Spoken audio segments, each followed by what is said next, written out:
Hello दोस्तों, मैं हूं सुनील कुमार और आप सभी के बीच में बहुत ही इंटरेस्टिंग एंड यूजफुल वीडियो लेकर आ चुका हूं दोस्तों। तो हमारे वीडियो में लास्ट तक यूं ही बने रहें दोस्तों।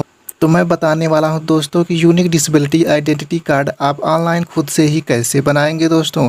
तो सबसे पहले ऑनलाइन करने के लिए हमें यहाँ पर आ जाना है अपने UDID के ऑफिशियल वेबसाइट पर दोस्तों।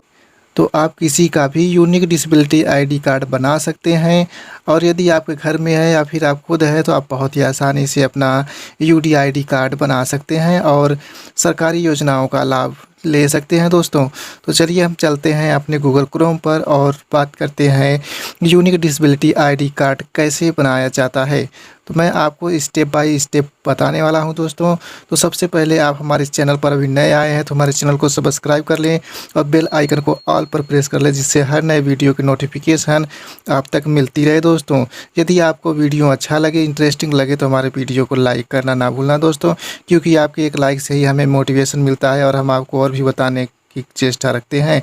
तो चलिए अभी चलते हैं हम अपने डिसेबिलिटी कार्ड बनाने की तरफ। तो हमें यहाँ पर टाइप कर देना है UDID कार्ड। तो जैसे ही हम यहाँ पर क्लिक करते हैं हमें फर्स्ट नंबर पर ही यहाँ पर शो कर देता है UDID कार्ड, यानी कि स्वावलंबन कार्ड.gov.in की ऑफिशियल वेबसाइट पर। तो सिंपली हमें इसी पर क्लिक कर देना है दोस्तों। जैसे ही हम यहाँ पर क्लिक करते हैं यहाँ पर कुछ हमें इंस्ट्रक्शंस दिए गए हैं, इन्हें पढ़ लेना है। इसके बाद यहाँ पर कट कर देना है। इतना करने के बाद दोस्तों आप यहाँ पर आ जाएंगे राइट साइड में, आपको यहाँ पर लिखा हुआ दिख जाता है apply for disability certificate and UDID card. तो आप यहाँ से अपने कार्ड के लिए अप्लाई कर सकते हैं और यहाँ पर आप जैसे ही नीचे आएंगे तो आपको यहाँ पर दिखाई दे रहा है apply for disability certificate and UDID card renewal. तो आप जो कार्ड बनाए रहते हैं आप यहीं से उसको रिन्यूअल भी कर सकते हैं दोस्तों। और इतना ही नहीं, यहाँ पर जब आप नीचे की तरफ आते हैं तो आपको बताया जाता है कि apply for lost UDID card, यानी कि आपका ID कार्ड यदि कहीं पर खो गया है, किसी कारणवश टूट गया है, ख़राब हो गया है, तो आप अपना कार्ड यहाँ से फिर से अप्लाई कर सकते हैं, मतलब वही कार्ड फिर से मंगा सकते हैं दोस्तों। यहाँ पर आते हैं नीचे की तरफ तो यहाँ पर लिखा हुआ आ जाता है ट्रैक योर एप्लीकेशन स्टेटस। तो यहाँ पर जैसे ही देखते हैं ट्रैक योर एप्लीकेशन स्टेटस, तो यहाँ पर जो भी बनाए रहेंगे, अपना अप्लाई किए रहेंगे, फॉर्म अप्लाई किए रहेंगे, उन्हें ट्रैक करने के लिए यहाँ पर आप अपने एप्लीकेशन को ट्रैक कर सकते हैं कि अभी हमारा अप्रूवल मिला है या नहीं मिला है, हमारा ID कार्ड अभी बना है या नहीं बना है। यदि आपका ID कार्ड बन जाता है तो यहाँ पर आपको सिंपली नीचे की तरफ आ जाना है और यहाँ पर लिखा हुआ आ जाता है download your disability card and UDID card. तो यहाँ पर जब आपका बन जाता है ID कार्ड तो आप यहाँ से डाउनलोड कर सकते हैं। और यहाँ पर यदि आप फॉर्म भरते हुए या कुछ भी करते हुए आपकी गलती हो जाती है या फिर आप उसमें करेक्शन करना चाहते हैं तो आपको सिंपली नीचे आ जाना है और यहाँ पर अपडेट पर्सनल प्रोफाइल पर क्लिक कर देना है दोस्तों। आप यहाँ से क्लिक करके अपने प्रोफाइल को अपडेट कर सकते हैं, आप करेक्शन कर सकते हैं। तो चलिए दोस्तों, सबसे पहले हम चलते हैं अप्लाई करने के लिए। तो यहाँ पर सिंपली हमें apply for disability card certificate and UDID card पर क्लिक कर देना है दोस्तों। हम जैसे ही क्लिक कर देते हैं एक बहुत ही प्यारा सा फॉर्म हमारे सामने ओपन होके आ जाता है। तो यहाँ पर आपका 4 स्टेप में पूरा होने वाला है ये फॉर्म। तो हम चलिए शुरू करते हैं। तो पहला फॉर्म आ जाता है यहाँ पर अप्लीकेंट फर्स्ट नेम। यहाँ पर आपको फर्स्ट नेम देना है, जिनका कार्ड बनाना है तो यहाँ पर फर्स्ट नेम देंगे, मिडिल नेम देंगे और यहाँ पर लास्ट नेम यानी सर नेम देंगे। इसके बाद आता है आवेदक का पहला नाम। तो आवेदक जो कैंडिडेट है जिनका बना रहे हैं यहाँ पर आवेदक का पहला नाम दे देंगे, फिर मध्यम नाम और आवेदक का उपनाम दे देंगे। इतना करने के बाद यहाँ से बोला जाता है एप्लीकेंट फादर्स नेम। तो यहाँ पर जो एप्लीकेंट है जिनका बना रहे हैं उनके पिताजी का नाम लिख देना है। इसके बाद यहाँ पर उनकी माताजी का नाम लिख देना है और अपना डेट ऑफ बर्थ सिलेक्ट कर लेना है। इतना करने के बाद दोस्तों आप आ जाते हैं यहाँ पर जेंडर पर। तो मेल है, फीमेल है या ट्रांसजेंडर है तो अपने हिसाब से सेलेक्ट कर लेना है। इसके बाद यहाँ पर मोबाइल नंबर मांगा जाता है तो मोबाइल नंबर भी आसानी से फिल कर लेना है। इसके बाद आपसे बोला जाता है age, auto calculate based on date of birth.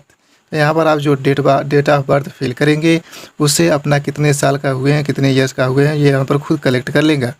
इतना करने के बाद यहाँ पर आपको अपना ईमेल ID फिल कर देना है। इसके बाद आपको बताना है कि मार्क ऑफ आइडेंटिफिकेशन, आपको किस तरीके से पहचाना जा सकता है, आपकी बॉडी में क्या मार्क है, क्या दिक्कत है। तो आप यहाँ पर अपना मार्क के लिए फिल कर देंगे। नहीं है तो आप छोड़ भी सकते हैं, ये मैंडेटरी नहीं है। इतना करने के बाद आपको आ जाना है कैटेगरी पर।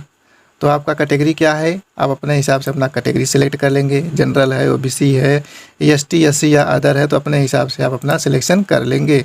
इतना करने के बाद आप आ जाते हैं नीचे की तरफ, तो आपसे ब्लड ग्रुप पूछा जाता है। यदि आपका ब्लड ग्रुप पता है तो आप अपने हिसाब से सिलेक्शन कर सकते हैं, अन्यथा आप इसे छोड़ सकते हैं। इतना करने के बाद दोस्तों सिंपली यहाँ पर आ जाना है मैरिटल स्टेटस पर। तो यहाँ पर जैसे ही आप क्लिक करते हैं तो आपसे बोला जाता है कि आप मैरिड हैं या अनमैरिड हैं, अभी शादी नहीं हुई है, या फिर विडो हैं आप, या विधवा हो चुकी हैं, या डिवोर्स मिल चुका है, या फिर डिवोर्स मिलने के बाद विधवा भी हो चुकी हैं। इतना देखने के बाद अपना सिलेक्शन कर लेंगे। सिलेक्शन करने के बाद आप यहाँ पर आ जाते हैं। इतना करने के बाद आप यहाँ पर आ जाते हैं रिलेशन विथ PWD यानी पर्सन विथ डिसेबिलिटी।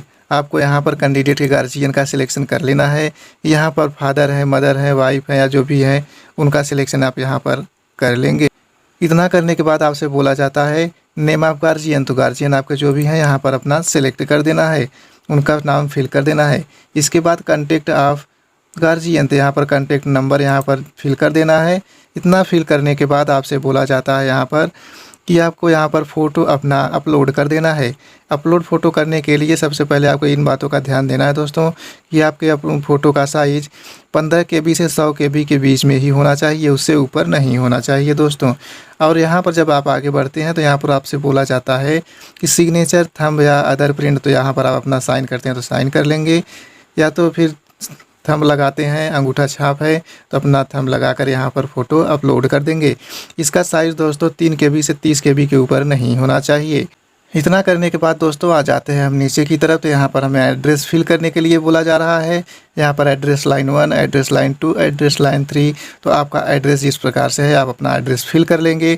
इतना फिल करने के बाद आपसे बोला जाता है कि आपका स्टेट क्या है, आप अपना स्टेट सिलेक्शन कर लेंगे। स्टेट सिलेक्शन करने के बाद आपसे बोला जाता है कि आपका डिस्ट्रिक्ट क्या है, तो आप अपना डिस्ट्रिक्ट अपने हिसाब से सिलेक्ट कर लेंगे। इतना करने के बाद आपको अपना तहसील सिलेक्ट कर लेना है। तहसील सेलेक्ट करने के बाद आपको पूछा जाता है कि आपका विलेज क्या है, ब्लॉक क्या है, आपका गांव क्या है, आपका विकास खंड क्या है। तो आप इसमें से दोनों में से एक अपना चूज कर सकते हैं। अब यहाँ पर आपसे बोला जाता है nature of document for address proof. तो आप यहाँ पर जैसे ही क्लिक करेंगे आपसे काफ़ी डॉक्यूमेंट्स का ऑप्शन खुल के आ जाता है।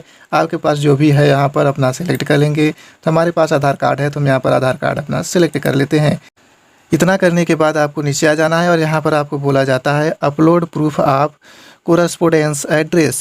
तो यहाँ पर आपको अपना एड्रेस प्रूफ जो आपने सेलेक्ट किया है आधार कार्ड, तो यहाँ पर आप अपना उसी हिसाब से इसे अपलोड कर देंगे। तो दोस्तों इन बातों का भी ध्यान रखना है यहाँ पर कि आपका डॉक्यूमेंट्स का साइज़ वो 10 से 500 KB के ऊपर नहीं होना चाहिए।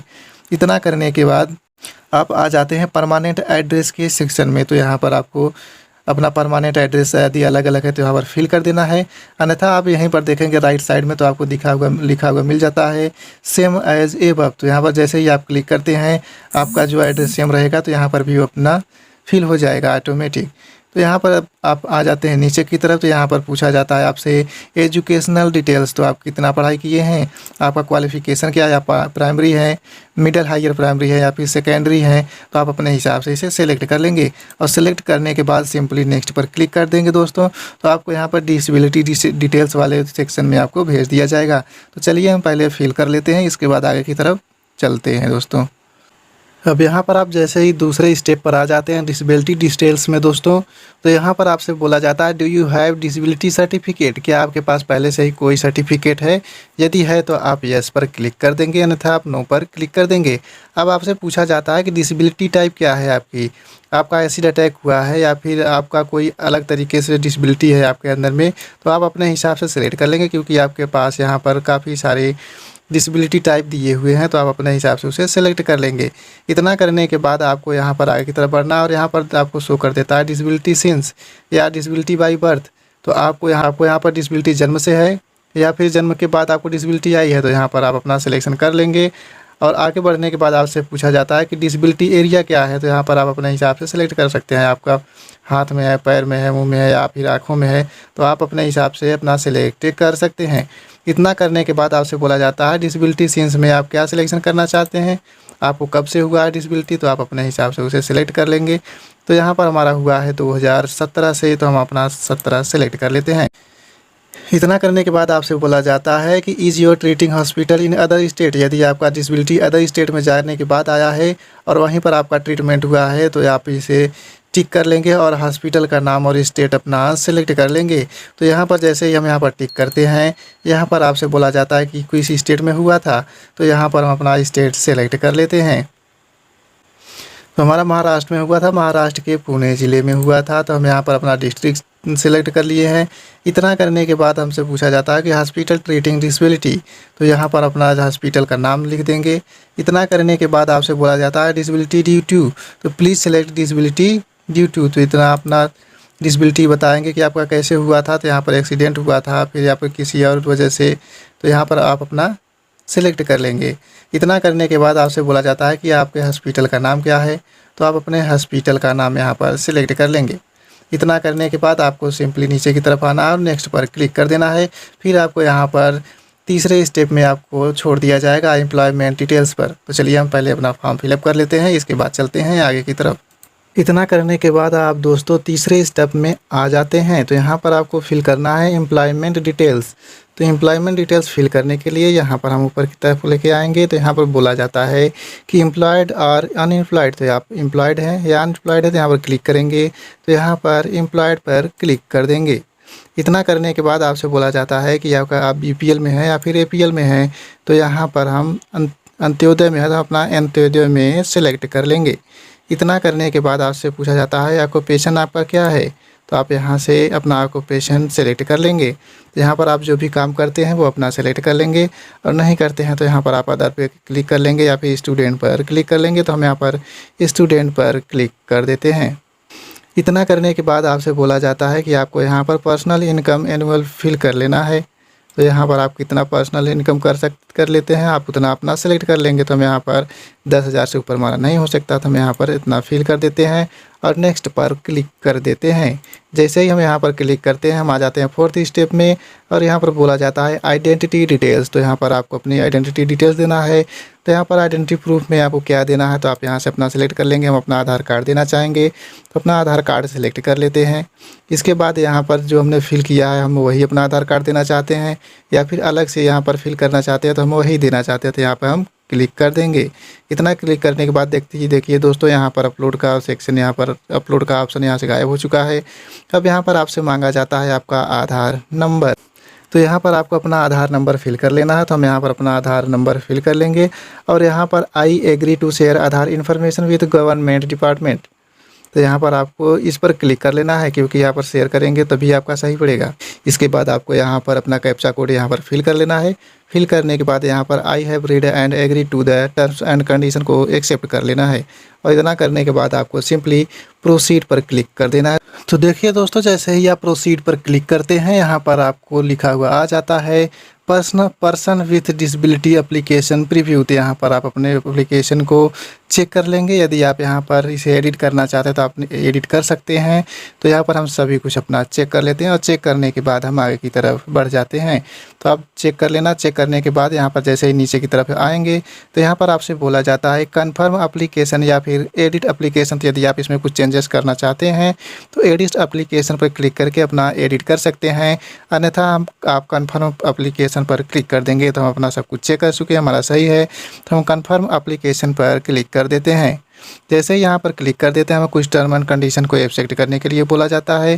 तो यहाँ पर हमें कुछ डिस्क्रिप्शन दिए गए हैं, तो यहाँ पर हमें अपना यस नो पर क्लिक कर देना है। तो यहाँ पर हम सभी पर यस कर देते हैं। आप अपने हिसाब से पढ़ के यस कर देना है या नो कर देना है। इतना करने के बाद यहाँ पर यस पर क्लिक कर देते हैं। जैसे ही हम यहाँ पर यस पर क्लिक करते हैं, यहाँ पर थोड़ा सा सर्च करके यहाँ पर हमारे सामने आ जाता है thank you your application has been submitted successfully your enrolment number. आपका एनरोलमेंट नंबर इतना आ जाता है, और यहाँ पर बोला जाता है you can use this number two track your application status. आप इसी एनरोलमेंट नंबर से अपना फिल करके आप ट्रैक कर सकते हैं कि आपका एप्लीकेशन अप्रूव हुआ है या फिर नहीं हुआ। तो यहाँ पर सिंपली हम सबसे पहले अपना एप्लीकेशन डाउनलोड कर लेते हैं। इतना डाउनलोड करने के बाद हमें सिंपली अपना रिसिप्ट भी डाउनलोड कर लेना है। इतना डाउनलोड करने के बाद हमें डिस्ट्रिक्ट हॉस्पिटल, जिस हॉस्पिटल में हमने अपना सेलेक्ट किया था, हमारा जहाँ पर ट्रीटमेंट हुआ था, हम इसे वहाँ पर लेके जाएंगे और वहाँ पर अपना अप्रूवल लेके चले आएंगे। तो जैसे ही हमें वहाँ से अप्रूवल मिल जाएगा, हमारा यूनिक डिसेबिलिटी आईडी कार्ड हमारा बन जाएगा, हमारा विकलांग सर्टिफिकेट बन जाएगा। तो ऐसे ही हमारे चैनल पर बहुत ही इंटरेस्टिंग एंड यूज़फुल वीडियो आते रहते हैं दोस्तों। तो हम आपसे उम्मीद करते हैं कि वीडियो आपको अच्छी लगी होगी और हमारे चैनल को बिना सब्सक्राइब किए मत जाना दोस्तों, क्योंकि आपका सब्सक्राइब ही, आपका लाइक कमेंट ही हमारे लिए एक मोटिवेशन है, जिससे हम आप लोगों के लिए नए नए वीडियो लेकर आते रहते हैं। तो चलिए दोस्तों, चलते हैं। आज के लिए इतना ही। धन्यवाद। जय हिंद।